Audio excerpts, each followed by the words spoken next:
Umaga mga kapamilya, ako po si Riley Jesh Deloso, mag-uulat ngayon. Ang balita ngayon patungkol sa kaibahan ng edukasyon ngayon. Sa panahon ngayon, pakalaki ng kaibahan ng edukasyon para sa dati.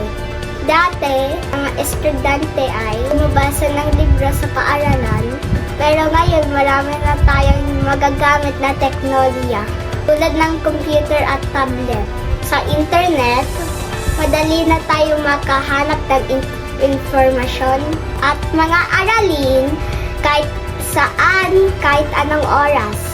Gayon din ang mga guro ay gumagamit ng mga mas masayang paraan ang pagtuturo, tulad ng mga video at laro. Ang mas madaling intindihan ng mga bata ang kanilang mga aralin. Sa kawilan ng mga pagbabagong ito, nananatiling mahalaga ang pag-aaral upang tayo maging matagumpay sa hinaharap.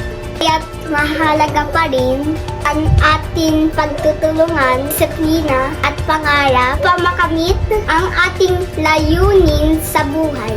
Maraming salamat. Balik sa iyo, kapamilya.